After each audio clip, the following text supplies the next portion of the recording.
It started with a square-shaped card reader that could be plugged into a smartphone to process payments, and grew into a major ecosystem of financial services for businesses and individuals. In this video, we'll take a look at Square business model and especially the areas where they innovated in order to beat their competition.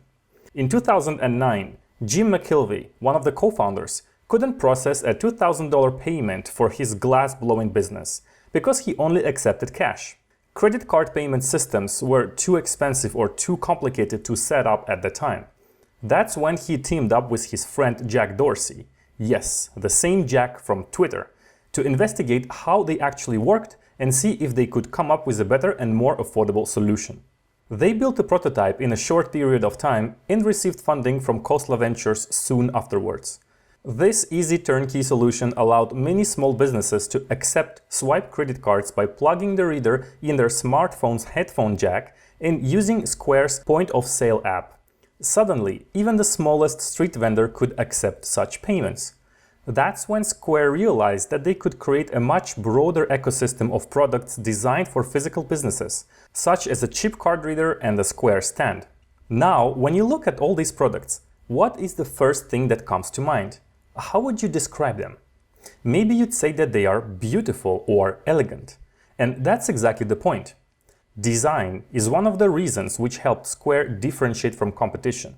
If you have a store, you surely want it to look good inside. Traditional registers were ugly and bulky, and their providers only focused on their functionalities, and not so much on their looks.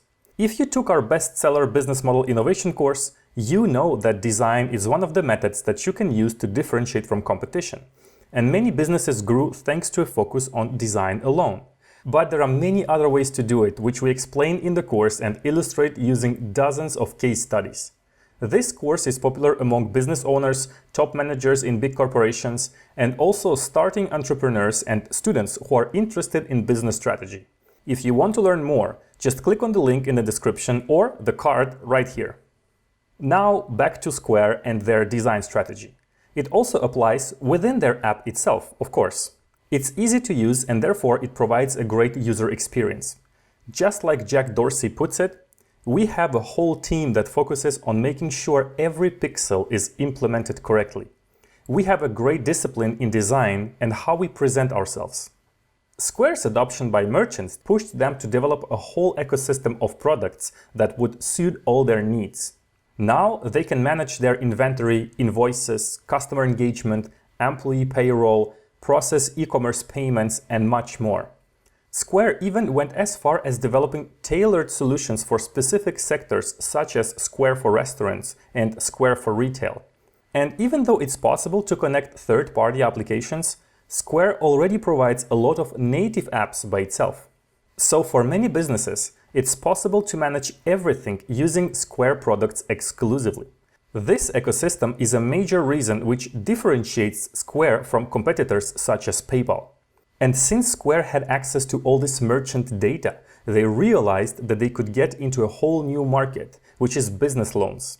They created powerful algorithms that evaluate a seller's solvency based on the transactions that they process using Square services. And then their system automatically generates loan offers that these businesses can take advantage of. Also, the system will automatically take a bigger cut from merchant sales to repay these loans. It's seamless and it's cost efficient. Most banks don't consider these types of loans because it's too big of a hassle to go through the process of granting them compared to their relatively small amounts. But in Square's case, it's processed by artificial intelligence. So it's profitable and it lowers the risk for both parties. And of course, this becomes yet another value proposition for merchants. By using Square services, they can get small loan offers from Square Capital to help grow their businesses. So in terms of their revenue model, their traditional and biggest revenue stream is the transaction fee that they collect on all payments. Now, interest from loans have become a new fast-growing one. But that's not all. As Square is growing its ever bigger financial ecosystem for sellers, they decided to introduce the Cash App to target individuals as well. Cash App is a direct competitor of services like PayPal's Venmo, Google Pay, and Apple Pay.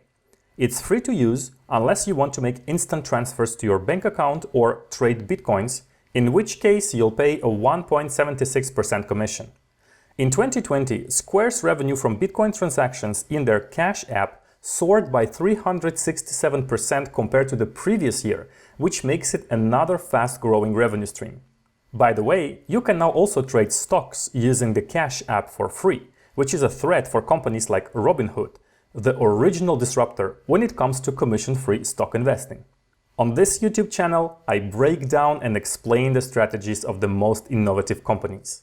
So if you want to be notified when new videos are out, do subscribe to my channel, click on the bell button, and of course, smash the like button if you're enjoying this video. Square's Cash App shows impressive growth. App downloads have outpaced Venmo and show no signs of slowing down. One of the reasons for this success is simply great marketing. For example, just take a look at Cash App Instagram page. They have more than 1 million followers, which is extremely unusual for financial services. Venmo, in comparison, only has 22,000 at the time of this recording. Cash App is even growing a TikTok profile, while Venmo doesn't have any. That's the cost of ignoring social media, or just being bad at it. With the current economic downturn, Square business will be negatively impacted because of the overall decrease in transaction volume. But businesses will stick with Square solutions because it's not a discretionary expense. They use it because they need it. It's crucial to run their operations. But the one area where Square is not yet very good at is e-commerce. Their online payment service is more adapted to physical businesses that also have an online store as an extension, but it's not robust enough for fully fledged, massive e-commerce websites. And it's unfortunate, of course, since this is one area that is holding relatively strong during the global economic slowdown. But Square is a very innovative and forward-looking company, so I'm sure they'll be just fine.